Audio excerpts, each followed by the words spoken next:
लेकिन शायद ही भारत के संसदीय इतिहास में ऐसा कभी पहले देखा गया होगा।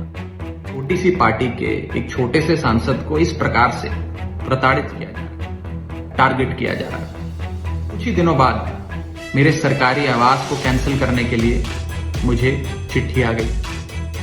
मुझे राज्यसभा से ही निलंबित कर दिया, सस्पेंड कर दिया। नमस्कार साथियों, सबसे पहले आज मैं ऑनरेबल दिल्ली हाई कोर्ट उच्च न्यायालय का दिल की गहराइयों से धन्यवाद करना चाहूंगा, क्योंकि आज उन्होंने एक महत्वपूर्ण फैसला सुनाते हुए न्याय की जीत और अन्याय की पराजय सुनिश्चित करी।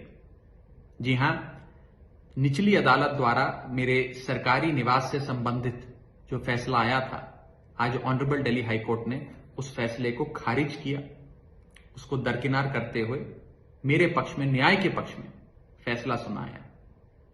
साथियों, ये लड़ाई कोई मकान बचाने की या दुकान बचाने की नहीं है, ये लड़ाई संविधान को बचाने की है। और मुझे खुशी है कि आज इस लड़ाई में न्याय की जीत हुई, अन्याय का पक्ष हारा, सत्य जीता, असत्य हारा।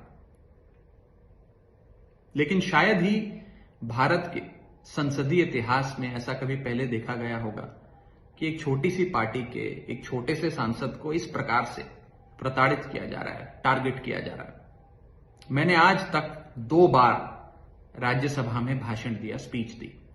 जब पहली बार मैं बोला राज्यसभा में, अपनी मेडन स्पीच दी, उसके कुछ ही दिनों बाद मेरे सरकारी आवास को कैंसिल करने के लिए मुझे चिट्ठी आ गई।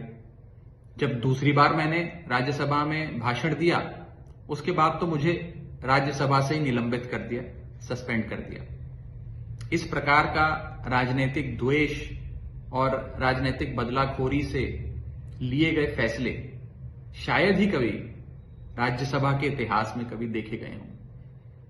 आए दिन हम देखते हैं कि गैर भाजपा राजनीतिक दल, विपक्ष के जो राजनीतिक दल है, इंडिया गठबंधन के जो दल हैं, उनके नेताओं को चुन चुन के प्रताड़ित किया जा रहा है, टारगेट किया जा रहा है। लेकिन मैं बीजेपी वालों से कहना चाहता हूं कि आप मुझे घर से निकाल सकते हैं, आप मुझे संसद से निकाल सकते हैं, लेकिन आप मुझे लाखों करोड़ों लोगों के दिलों से नहीं निकाल सकते। बहुत बहुत शुक्रिया। जय हिंद, जय भारत।